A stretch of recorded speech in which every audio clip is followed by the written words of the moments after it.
Welcome to session 4, a release of authority and clarity. We are going to hit on a few more benefits of fasting, and we'll start in Acts chapter 10, verses 30 through 31. It says, Cornelius said, 4 days ago I was fasting. Now, some versions say praying, but I looked up in the Greek, it's the word, I don't speak Greek, nesteuo, which is defined as an abstaining from food. So this is the word fasting in the Greek. Then it says, until this hour, and at the 9th hour, I prayed in my house, and behold, a man stood before me in bright clothing. He said, Cornelius, your prayers have been heard, and God has remembered your help toward the poor. Now, if we spend 4 days on our couch eating popcorn and watching YouTube, are we positioning ourselves for a divine visitation? So many believers are in a place where we desperately need to hear from God in order to know what He has planned for our lives.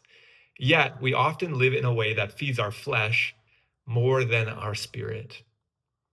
In Acts chapter 13, verses 2 and 3, it says, while they were worshiping the Lord and fasting, the Holy Spirit said, set apart for me Barnabas and Saul for the work to which I have called them.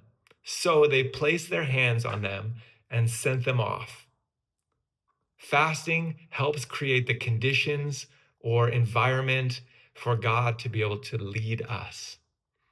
A church that gives itself to an intense pursuit of God as a lifestyle will see ministry released all over the place. Preachers will rise up, church planters will be sent out, missionaries will go to the ends of the earth. It's not so much that fasting produces these things, but rather we become aware of God's desires over our lives and the values of heaven. Acts chapter 14, verse 23. Going back to Paul and Barnabas after they were sent out, it says, they appointed elders in each church for them, and with prayer and fasting committed them to the Lord. How many churches have gone down the road of painful experiences because they have appointed leaders, maybe based on popularity or seniority or charisma, instead of with prayer and fasting? Again, not that this is a surefire way to never face issues or challenges, but I would much rather have confidence that the Lord has led a decision rather than just hoping for the best. It is so cool to see the church advancing, people released into ministry, all because of fasting. On my first fast with my friends back in January of 2009, I was 21 years old. I had no idea what I was going to do with my life. On the last night of that fast, I believe that God made it clear to me during a time of prayer. Everything that I'm doing right now with my life is a result of that one night and the clarity that came.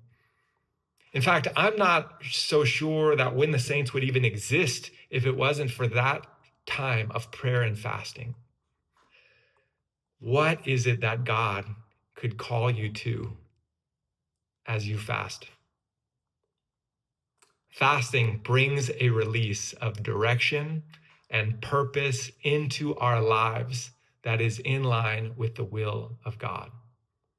He brings the advancement of His kingdom to earth as we fast.